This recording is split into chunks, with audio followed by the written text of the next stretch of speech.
दोस्तों पाकिस्तान जो है वो उसने यूनाइटेड नेशंस के अंदर एक कन्वेंशनल आर्म्स के हवाले से एक वोट लेके आया, बिल लेके आया जिसको एक रेजोल्यूशन सॉरी लेके आया जिसको इंडिया ने उसके अगेंस्ट वोट दिया है। हैं बात ये पाकिस्तान यूएस रिलेशन कहां पर होंगे? नहीं, कोई खास तब्दीली नहीं आएगी। उसकी वजह यह है कि पाकिस्तान की अहमियत ही नहीं है अमेरिका के। अच्छा। किसी कोई ऐसा इशू ही नहीं है जिसके ऊपर अमेरिका जो है ज्यादा इंटरेस्टेड है। अलबत्ता ये जरूर है कि अमेरिका ने अपना एक बड़ा स्ट्रांग बॉन्ड बना लिया है हिंदुस्तान के साथ, इंडिया के साथ। एक ही मुल्क है जिसने उसके अगेंस्ट वोट दिया और वो इंडिया है। 179 मुल्कों ने सपोर्ट किया, एक मुल्क ने एब्सटेन किया, एक मुल्क ने इसके खिलाफ रहा है। दुनिया के खिलाफ जाकर, पूरी दुनिया के खिलाफ जाकर के भारत ने पाकिस्तान की धज्जियां उड़ाने का इस बार काम किया है। पाकिस्तान आप देखो, काम के ना काज के, जैसे कहते हैं ना, दुश्मन अनाज के, हर बार कुछ भी ऐसा नहीं करेगा कि मानव जाति को काम में आए या भारत को काम में आए या दुनिया को इन जनरल काम में आए। हमेशा एंटी ह्यूमन एक्टिविटीज़, हमेशा ये दुनिया में जब मदद भी मांगेंगे ना कि हमको फलाने कानून मदद दे दो, कुछ कर दो, उसके पीछे उनका मोटिव ऐसा ही होता है, कुछ ना कुछ ये ऐसी हरकत करते हैं जिससे ये कल को हथियार भी चलाए, किसी को पता ना चले। मगर अब अमेरिका में भी सरकार की बदली हुई है, डीप स्टेट में भी बहुत जल्दी परिवर्तन हमें देखने को मिलेगा। तो पूरी दुनिया 179 कंट्रीज़ एक तरफ और इंडिया एक तरफ। बहुत सारे भारत के दोस्त थे जो पाकिस्तान के सपोर्ट में थे। सिर्फ भारत ने अकेले के दम पे, जो लोग कहते हैं ना कि भारत ने दोस्त बहुत हैं, यहाँ पे कोई दोस्त नहीं था। भारत ने अकेले के दम पर यहाँ पर जो है वो वीटो कर दिया है। और अब देखो अभी स्थितियाँ कितनी, कैसे पाकिस्तान की एक अकेला भारत खराब करता है। दोस्तों पाकिस्तान जो है वो उसने यूनाइटेड नेशंस के अंदर एक कन्वेंशनल आर्म्स के हवाले से एक वोट लेके आया, बिल लेके आया जिसको एक रेजोल्यूशन सॉरी लेके आया जिसको इंडिया ने उसके अगेंस्ट वोट दिया है। एक ही मुल्क है जिसने उसके अगेंस्ट वोट दिया और वो इंडिया है। 179 मुल्कों ने सपोर्ट किया, एक मुल्क ने एब्सटेन किया, एक मुल्क ने इसके खिलाफ रहा है। ये आर्म्स कंट्रोल जो है ना, ये basically it could be an international agreement हो सकता है, जिसका काम ये होता है कि रिड्यूस करना प्रोडक्शन को, स्टॉक पाइलिंग को, डिस्ट्रीब्यूशन को और यूज़ ऑफ वेपन्स को। ठीक है जी, पर्टिकुलरली जो वेपन्स ऑफ मैस डिस्ट्रक्शन है, आइदर वो न्यूक्लियर हों, वो बायोलॉजिकल हों, वो केमिकल हों, वो किसी शक्ल में भी हो सकता है। लेकिन प्राइमरी जो जो जो मकसद होता है किसी भी आर्म्स कंट्रोल का, वो होता है रिस्क को कम करना इन एनी कॉन्फ्लिक्ट, कि जिन मुल्कों के पास न्यूक्लियर वेपन्स हैं वो उसका टेस्ट ना करें, all to ban all kind of explosion, ताकि उसे टेरर ना फैले। ठीक है, पाकिस्तान और इंडिया ने कभी भी इसको की नहीं किया। अच्छा, पाकिस्तान और इंडिया क्या था? पाकिस्तान कहता था कि इंडिया पहले साइन करे, इंडिया कहता था पाकिस्तान साइन करे, और दोनों, और कोई मुल्क पाकिस्तान और इंडिया को साइन ही नहीं करवा सका। लेकिन पाकिस्तान ये कहता है, ये जो एनपीटी की मैं बात करता हूँ ना, कि जब इंडिया और अमेरिका का 2005 का nuclear Indo US nuclear deal हुई, उस वक़्त जो सिचुएशन डेवलप हुई, उसमें पाकिस्तान ये कहता है कि इंडिया को प्रेफ़रेंशियल ट्रीटमेंट दिया गया है। बेसिकली पाकिस्तान की जो थ्योरी है ना पीछे, पाकिस्तान की थ्योरी ये है कि इंडिया को बहुत बड़े पैमाने पे अमेरिका और बहुत सारे ममालिक जो हैं वो इक्विप कर रहे हैं, वेपन्स दे रहे हैं, and Pakistan is getting in a disadvantages position. As Pakistan gets in a disadvantages position, Pakistan को ये चाहिए कि हम इसको इंडिया को इंडिया के ऊपर डिप्लोमेटिक प्रेशर डालें कि वो इंडिया ना ये वेपन्स ले सके। ठीक है जी। इंडिया की जो पोजीशन आर्म्स कंट्रोल एग्रीमेंट के ऊपर जो पर्टिकुलरली न्यूक्लियर वेपन्स के ऊपर है, वो इंडिया के स्ट्रेटेजिक कंसर्न्स हैं, और वो कहता है जी हमारी जियोपॉलिटिकल रियलिटी डिफरेंट है, जिसमें चाइना है, पाकिस्तान है। इंडिया कहता है जी हम आर्म्स कंट्रोल के खिलाफ नहीं है, लेकिन हम आर्म्स कंट्रोल करेंगे नहीं। अच्छा, दुनिया का हर मुल्क ये कहता है कि हम आर्म्स कंट्रोल के खिलाफ नहीं है, लेकिन every country in the world he they go against when they are asked to, मिसाल देते हैं कि वो कहते हैं जी कि हम हमारा जो इंडिया की जो न्यूक्लियर पॉलिसी है, ये इन्फ्लुएंस हुई है चाइना के ताल्लुकात की वजह से, क्योंकि चाइना उस वक्त आई थिंक 1994 में बना।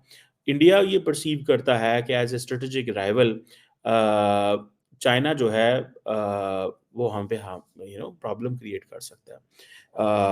अब अमेरिकन ये इंडियंस ये समझते हैं कि एज ए न्यूक्लियर आर्सेनल उनके पास है, इससे नेशनल सिक्योरिटी, रीजनल सिक्योरिटी करे, पाकिस्तान कहता है इंडिया साइन करे, और इस तरह टाइम गुजर गया। अब ग्लोबल पावर्स की जो डिबेट है ऑन न्यूक्लियर वो चेंज हो गई है। एनी हाउ, एनपीटी के हवाले से इंडिया भी इसको एनपीटी को डिस्क्रिमिनेटरी कहता है, हालांकि इंडिया इसका बेनिफिशियरी बन गया 2005 में कि despite the fact India is not a part member of the NPT, because ये कहा जाता है कि जो लोग एनपीटी के मेंबर हैं they can go for a civil nuclear, उनके अरेंजमेंट्स हो सकते हैं, सिविल न्यूक्लियर डील कर सकते हैं। इंडिया, पाकिस्तान कहता है कि India is not a member, नहीं करते, ठीक है जी, बिकॉज इसमें फिर होता है कि जब आप एक दफ़ा साइन कर लेना तो आप फिर उससे विड्रॉ बड़ा मुश्किल होता है, ठीक है, आपके ऊपर प्रेशर आ जाता है। और अभी तो एनवायरनमेंट ही नहीं है। ये डिस्कशन ज़्यादातर ना ये सीटीबीटी, एनपीटी की ये 90s में हुआ करती थी, बिफोर 2000, ठीक है जी। उस वक्त हम अक्सर इसके बारे में सुनते थे, पढ़ते थे, यार ये चीज़ें हो रही हैं। एंड देन इंडिया कहता है जी कि we believe in strategic autonomy, ठीक है जी, and we believe in sense of India. Even Pakistan कहता है हम उसको कवर करते हैं, हमारे पास जो 3000 किलोमीटर लॉन्ग रेंज जो मिसाइल्स हैं, हम जा सकते हैं वहाँ तक, ये हम कर सकते हैं। सो ये चीज़ जो है वो दैट इज़ देयर।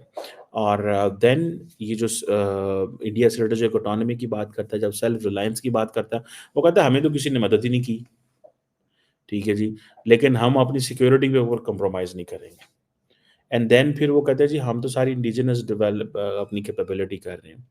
पता है कि इंडिया के अंदर people like Shiv Shankar Menon and many others now they have change the stance, और वो कहता है जी इंडिया कहता है हमारी कमिटमेंट है no first use and responsible nuclear posturing की बात करता है।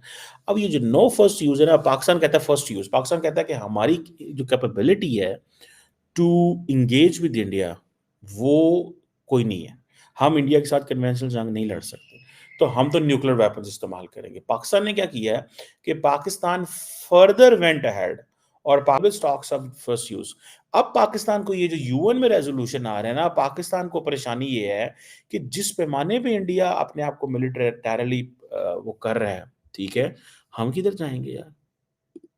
सो इंडिया इसीलिए वोट किया against Pakistan resolution on conventional arms control, ठीक है जी, और ये रेजोल्यूशन पाकिस्तान और सीरिया लेके आए आर्म्स कंट्रोल, ठीक है जी। सो जो और इसमें जिसमें वो पाकिस्तान सिंपली कहता है कि भाई ये कन्वेंशनल आर्म्स, उसको भी जारी बात है पाकिस्तान हाईलाइट करता है। सो पाकिस्तान ने ये किया तो है, लेकिन सारी बात है पाकिस्तान वो जिसे कहते हैं ना, कौन सुनेगा, इंडिया तो अगेंस्ट चला गया, ठीक है जी। अब फॉर एग्जांपल अगर आप देखें इंडिया की तरफ, तो इंडिया बिलियंस ऑफ डॉलर्स का वेपन्स खरीद रहा है, पाकिस्तान तो नहीं खरीद सकता ना, हमारी तो इकोनॉमी को नहीं है यार, हमने पाकिस्तान को आज पल्ले नहीं पड़ रहा है कि हाथ से निकली कैसे गाड़ी। पूरी दुनिया इनके पक्ष में, 179 कंट्रीज इनके पक्ष में वोट डालते हैं, फिर भी पाकिस्तान जो है अपने मंसूबों में सफल नहीं हो पा रहा है। क्यों? क्योंकि भारत ने यहाँ पर अपनी ताकत दिखा दी है।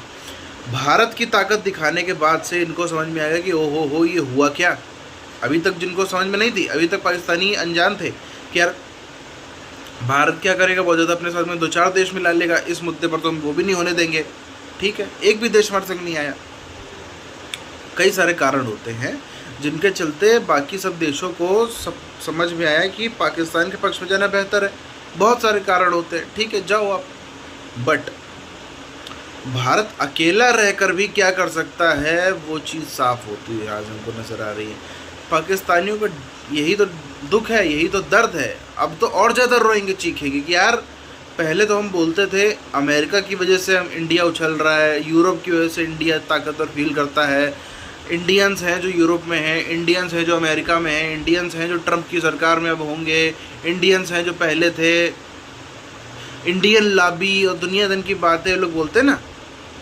अब देखना, अब जिसको पढ़े लिखे पाकिस्तानी को ये बात याद रहेगी, उसको याद रहेगा कि इंडिया अकेले के दम पर भी क्या कर सकता है, और किसी के सपोर्ट की जरूरत नहीं। इंडिया का अपना वोट कितना है अब देखो, अलग अलग मौक़ों को दिख जाता है ना। ये जो 179 कंट्रीज, इनके कई सारे कारण रहे होंगे पाकिस्तान के फेवर में जाने के, बट इनके ही प्राइम मिनिस्टर, प्रेसिडेंट्स, राजा महाराजा बादशाह इंडिया आते हैं, पाकिस्तान कोई नहीं जाता, सिर्फ इसलिए कि इंडिया ना नाराज़ हो जाए।